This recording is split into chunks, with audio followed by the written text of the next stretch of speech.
All right, welcome everybody. Today is Monday, October 11th, 2021. Welcome to our agency call today.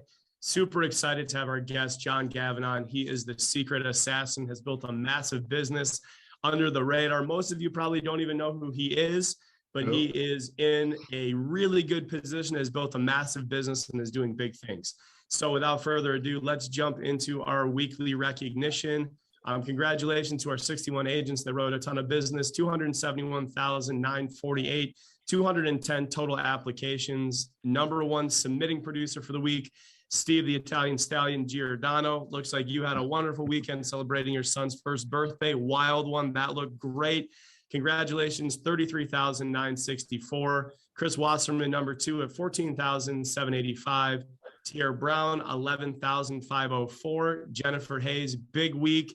We're getting some serious traction. Proud of you, Jen. 10,871. Tony Fantoli on the part-time grind, 10,243. Awesome job. The Raging Cajun, 9976. Steph Cover, 9739. Michael Valencia, the kid, 9612. I think this is the best week you've ever had. Congratulations. Luke Lancaster, brand new agent, 20 freaking years old, 9,021 in submitted business. Great job. Jesse Parley rounded out the top 10, 8736. Ben Roberts, 8172. Julie Mung, 7888. Johnny B, brand new agent, 7,719. Great job. Tyler Knox, full-time student, part-time agent, getting back on the grind, 6,996. Great job. Alex Labrija, 6,410.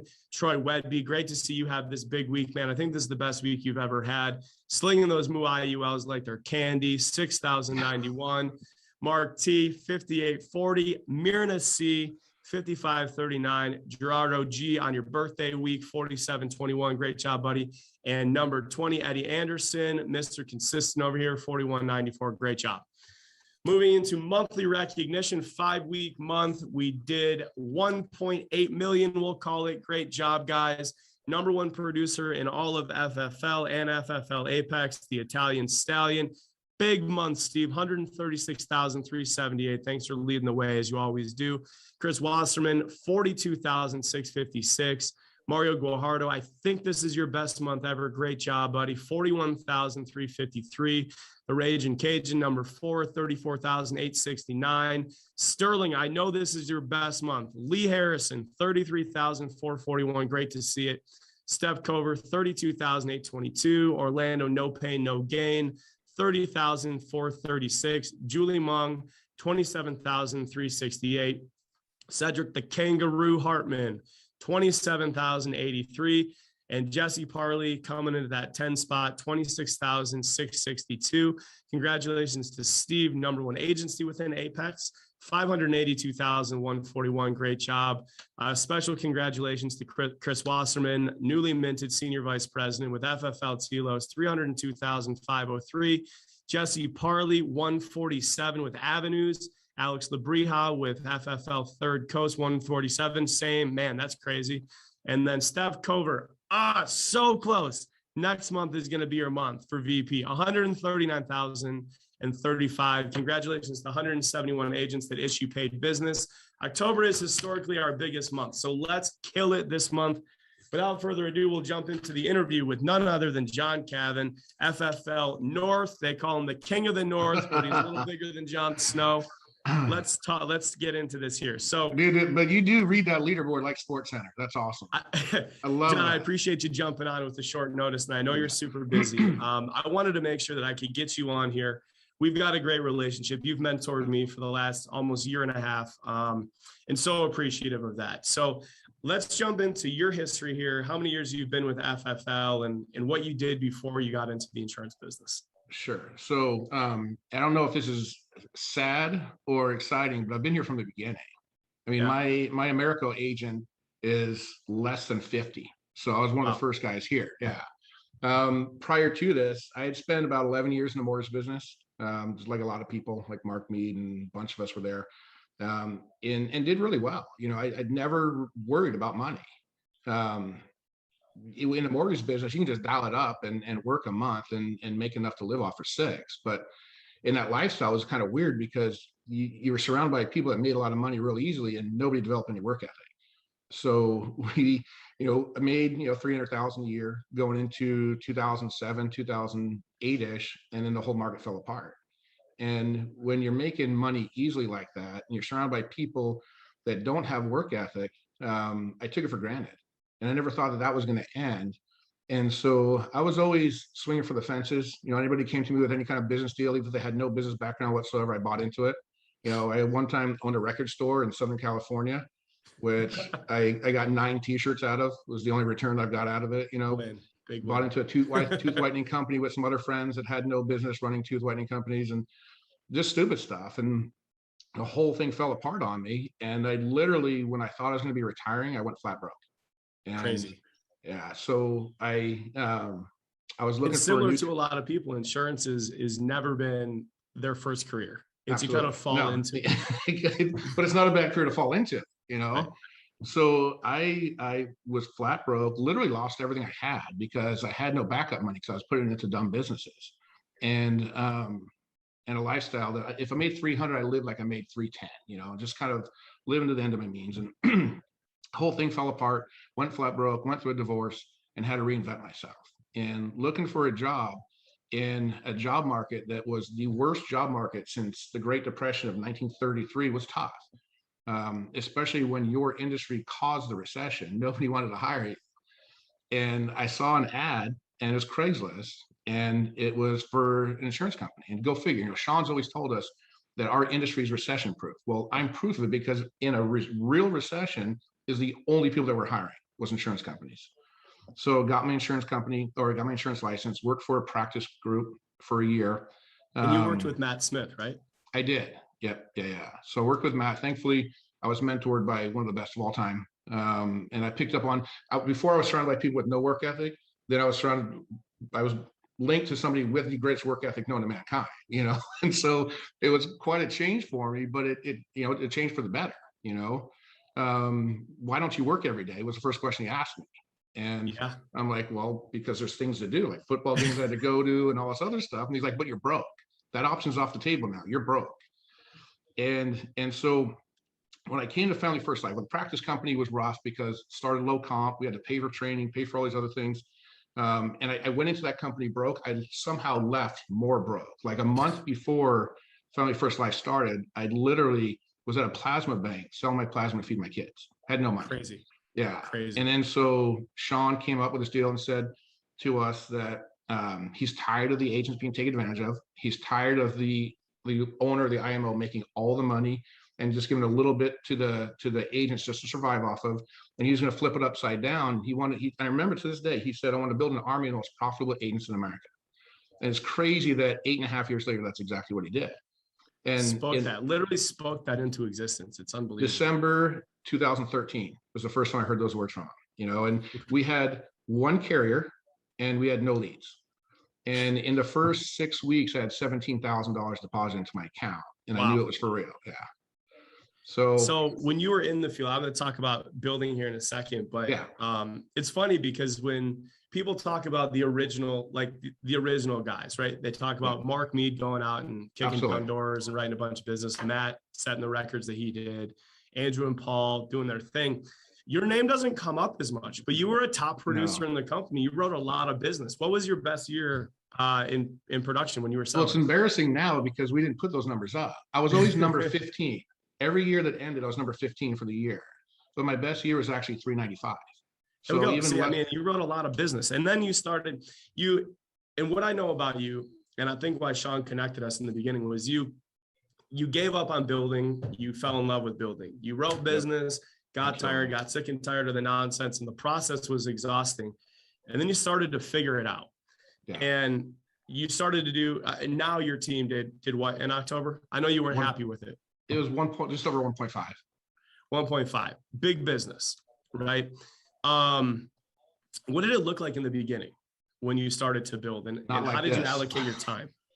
So I was in the field up until 2 years ago, and it wasn't a definitive. I didn't have a mark of when we get to $1 million, I'll get out of the field, we get to 500. It wasn't anything like that.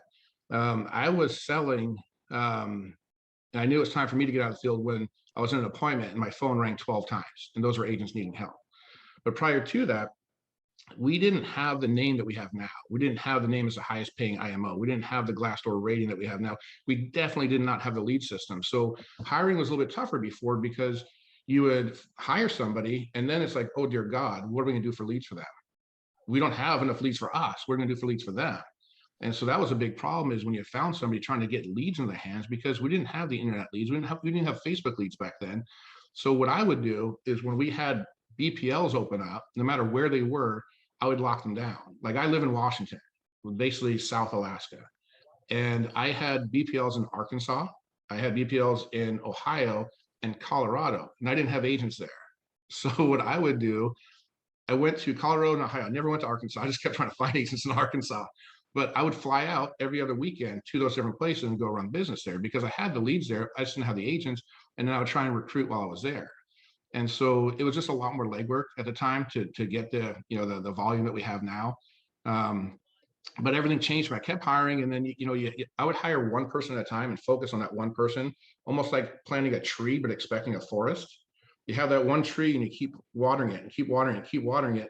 Well, trees, I think a seed probably has a 10% growth ratio. They're not all gonna turn into trees. A seed's not, And I would find that one agent, pour into him, and then find out it wasn't right for the business. I wasn't doing the volume thing. And then how many times do you think you had to have your heart completely broken in order to realize that that wasn't the right approach? I think it's been 3,012 times now. If I'm really, it's been a lot. And here's a story here, and I'll make this quick, but I think this says a lot. Is May of 2018, I started a higher volume. I started using third-party sources, putting some more ads out there and doing that.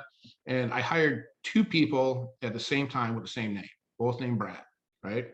One Brad, he was the top sales guy in his field in our state. I met with him. He was like a junior Matt Smith. He had every closing technique. He'd read every closing book, every sales book. He knew transitions. He was personable. He was already successful. He was capped out at 200 grand where he was before. And then I met the other guy, Brad, who I didn't connect with. I thought was socially awkward, but I was going to at least just give him a chance, And I was talking to Matt, how excited I was about this Brad guy and how his, his background, this and that, blah, blah, blah. And he's just going to kill it. And then we had a meeting, and I was talking about, Brad. I was so excited about him.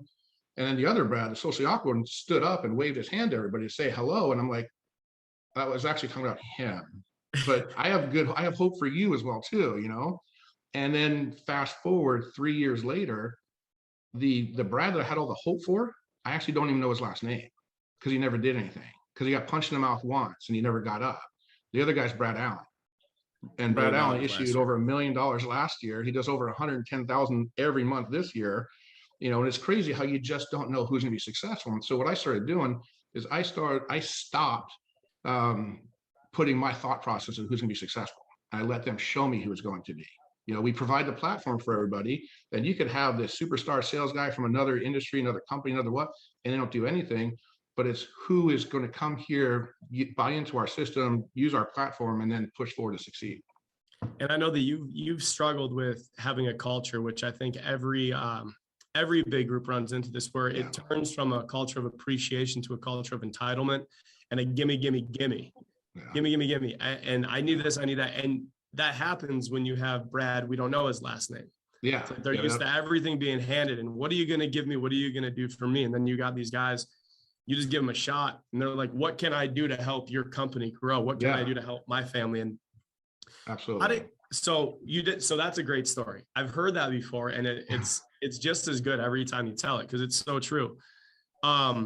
Now you said, so you take your thought out of this, right? Mm-hmm. And you got a system and you've got a blueprint. What are you doing to get your agents started fast now? And again, this is like fluid. We change all the time, and we've changed recently. We've tried the hardline approach, where this is not always easy. That successful people will show you that they're going to be successful, but that worked for a little bit and then it didn't. And so what we're doing now is, if you look at our whole process, the contracting process can be confusing to people. Just because they're confused by the contracting process doesn't mean they're not going to be able to sell on the other side. So I've increased my staff. I've got 4 full-time staff now. I transitioned my hiring manager, who was doing all the interviews and the hiring, to more of an agent liaison, who she's licensed. So she does help people get through contracting. She does help people get lead systems built up. And we do a little bit more hands-on developing than we did ever before. And what we're finding out now is that we're having more of a conversion rate from the people that we contract or hire versus the people who actually get to writing. That's the name of the game. And like Chris Wasserman, Steve Giordano, the Raging Cajun, Jesse Parley, Steph, they're all hiring people. And it's that metric that we want to tweak and level up is that conversion. So this call is for not only producers to understand that don't ever give up, but also for the new-ish builders trying to get to VP, trying to get to SVP, EVP. Yeah. For those people, and there are hiring staff, what does that process look like now where you've been able to close that gap and less people are falling through the cracks? What does it look like for our agency, or does it look like for the agents themselves? For you, like so how you said your conversion has gone up. Yes, absolutely. And you've identified this because what point in that process are you having your people and yourself spend more time? Where did you identify the most tweakable variable? So what we're finding out earlier on is the people who are going to make it and people who aren't. So we're not following up with the people who can't take the next step because we're making it easier than we ever have before. And so by the time we have somebody like Kelly's great at walking them through the contracting process, developing a lead plan for them. We do practice dials because what we found out was even if people get leads and take that step and invest in themselves, if they're horrible on that phone, that money's wasted and they never want to do it again. So you lose a lot of people just in the first dial session. Well, and that's where the people say, oh, these leads suck. No, they don't, because what I was doing was I took leads that I gave to somebody that bought for an agent that flamed out. I gave them to somebody else and they set 7 appointments with them. So It's not the leads, it's the people. And so what we're focusing on now is we get those steps in place. We have a little bit more hand-holding going on. We really develop the phone skills because that's such an important part of our business, getting people good on the phone early on, and we're getting them paid so much quicker. And so it really is we're building stronger agents, better agents, and we're retaining more. Yeah, phones are everything. So you're having your guys go through FFL boot camp, I'm sure. Yeah. And then when they're done with that, then that's when you do a practice dial coaching session. Yep. What we do is what I will do is because I'm not in the field and, as busy as we are, we have time for agents. And I don't have to be on the phone for 30 minutes for them. I can be on the phone and listen to one person answer on the other side and have them run through their phone scripts. And I can tell them what tweaks and what adjustments to make. And a lot of times these people, it's small adjustments, not even big, and they don't even realize what they're doing. Because if we give someone a script, we tell them to go call this script and go set appointments, they could be good on the phone, but they can be developing very bad habits early on and not as be successful as they should be. And so if we can jump on, or and it's the coaching, it's not so much, we do dial teams and dial sessions and Zoom training and that sort of thing, but I'll do a one-on-one with them to where I'll hear them get on the phone, I'll hear them go through their phone script, overcome objections, whatever, have them make small tweaks, come across it again, do another call with them, and then they're improving as we go. So we're doing one of my more hands-holding. Yeah, one of my coaches early on in life said, practice doesn't make perfect. Perfect practice makes perfect. Absolutely. That's exactly it. And you want them to be practicing the habits that are the perfect habits to be building into their business model. That makes a lot of sense. Now you've got a guy, he's been here for a month. He wrote 20,000 his first month. He's the guy. He's going to get better. How do you then encourage those agents to start building? So I have a lot of conversations with people because one of the things that as you're here longer, you realize that warm market is the best hiring. I mean, you can't, I don't know if you can build a gargantuan team just off warm market, but those are most solid hires because you have some sort of relationship, some sort of trust. And what our team has done a good job of, we share stories with each other and family members who never thought another family member was struggling financially. We've had them on our training and telling their stories about how a nephew who worked in a warehouse was making $3,000 a month. And he comes to FFL and he's making $20,000 every single month. And he shared his experience with his uncle, who was a corrections officer, who, you'd never think corrections officer would, want to quit his job and go sell insurance full time. And he's making $40,000 a month. And so when we don't share these opportunities, we're actually making financial decisions for others, because it's actually pretty selfish. I heard that early on. I thought, oh, that's just a gimmick to get us to hire more, Well, it's actually true, because if we didn't share this experience with our warm market and tell people what we're doing and how we're doing, how we change our lives, then we're not allowing them to do the same. We're keeping it a secret, and it's only our secret, but they might be secretly struggling and you just don't know. And the more we share on social media, the more we share with our family, the more, they see our lives change, and the more we talk about it. And hiring warm market is the best way to do it. And then once people start hiring warm market, get a couple agents, now they know how to get somebody into contract and get them through a contract and get them on leads. They know how to train people and bring a person along. Now it's just doing a little bit more of it. And you do a little bit more of it. Now we look into cold market hiring, and that's a little different breed. And so it's just adding little things along the way and helping them move, continuously moving forward, because life is about progression, not perfection. And as long as you're continuously moving forward. Yeah, the same way that you can't dump everything on a new agent and expect them to digest all of it all at the same time. You take that same approach with building. That makes a lot of sense. And having an understanding that they're not having the understanding that they're not, because a lot of agents, they think they're going to be responsible 100% for training their new agent, get them going. They're like, I just came on board, I don't know what I'm doing. And I'm like, look at this big team you have behind it. You have my staff, you have Matt Smith's staff, you have the corporate staff, you have FFL, you have all of the different agencies within FFL that's willing to help your friend out.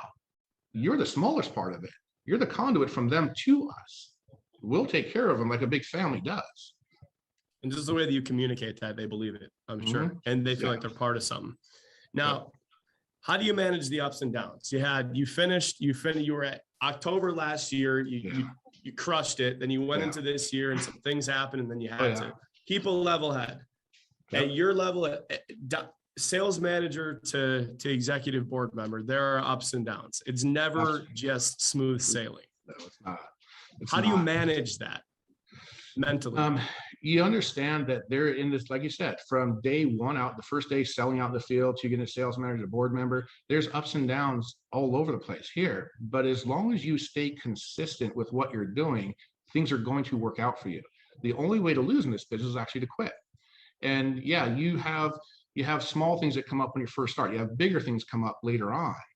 But if you look at the people who have, you mentioned some of them, Mark Mead, Matt Smith, Paul McLean, Andrew Taylor, Mike Killiman, John Wedmar, all those guys, they went through so much more, because I wasn't hiring in the beginning. They went through so much more stuff than we did, and then we go through a lot more stuff than the newer agents do. And so you have to understand, it's just like a bad day out in the field. It's a bad day managing people. Is you have your swings, they go up and down. You just got to weigh them out and that's what faith is. Believe in something you haven't seen happen before. Because if you have something, you build a big agency and something big happens, you haven't come across that before, but you have a blind faith knowing that, as long as I keep doing things I'm supposed to do, it's going to work out. And it does every time. You don't even have to fix a lot of the stuff that happens. They just naturally fix themselves. You just have to endure it and keep a level head and keep a positive attitude, and you will get through it. When did you understand that people were going to do what they were going to do, regardless of you putting the pressure or constant micromanagement? When did I don't think I have understood it yet. I believe it now. When did you become aware of that? I started believing in it when it was proven to me time and time again. And Matt would always tell me that people are people. You're dealing with clients, you're dealing with agents, people of all different backgrounds and everything. You can't control what they do. You can only control what you do and how you react to it. And you get told that enough times, you just start believing it. And then if you wait it out long enough and do the right things, you're shown it. And so I've had that belief for quite a while now, actually. And do I get frustrated? Absolutely. But I always know that it's not my fault if you're successful. It's not my fault if you fail. Exactly. Living within that is hard. Yes. And then how do you identify the people to pour into? What are some things, not red flags, but like green flags that you can identify to say, this is somebody that is showing promise? You've been here for longer than 10,000 of the agents here. You're one of the original guys. You've seen a lot. What are some of the tells that new agents on this call can identify to then say, that's the person that I should pour into? I think that if they're doing the little things right, like I've got a brand new agent. He's only been with us 3 weeks, but he's on our Telegram. He's asking the right questions. He's buying leads, but he doesn't have much money. He wanted to go to conference, but he didn't have the flight. I just bought him the flight out there. But he's engaged. When you give carrots to people and they keep moving forward and want the next one, those are the kind of people that you run with. And Trey Honeycutt said it perfectly. I'm looking for people that I can run with and will keep up with me. I'm not looking for people that I'm running, reaching back and continuously pulling them forward. I have a great relationship with a lot of my managers, and I talk to them about a lot of stuff outside of sales. We talk about a lot of business stuff and growth stuff and profitability and what's working, what's not. Let's change those things. those conversations keep going because they want my advice and they make the changes I suggest. I'm not going to tell them what to do. I've just been through a lot. I can tell them where I was when I was at that point and what changes I would make. And the people that make them, let's keep talking. The people that don't make them, I don't have the time to keep telling them the things that are going to work for them and improve their business if they're not going to make those changes. I still love them. If they still ask me questions, I'll answer them, but I'm just not going to reach back as a manager and try and help that person out in certain circumstances when they just don't want my help. So it's the people that want your help, that appreciate your help at any level, that you keep pouring into. That's and awesome. Sometimes people come around. Sometimes people come around and they change and like, okay, that didn't work. Now let's talk. Just don't quit. Keep getting up. And even if the progress is just little baby steps, it's moving still progress. And that's the sauce. Yeah, absolutely. Listen, I appreciate your time. You bet. I think that's a great place to end this. This turned into mindset stuff. I wasn't really sure what direction this was going to go into. I even wrote out questions to guide this. And you've got such wisdom, man. It's deep and it's relatable, and you've gotten through just about everything and you've hit the pinnacle of success, man. So I appreciate you so much, John. Thanks for having me on. Guys, let's hop back on the phones. Happy selling. Let's have a big back half, and we'll see you next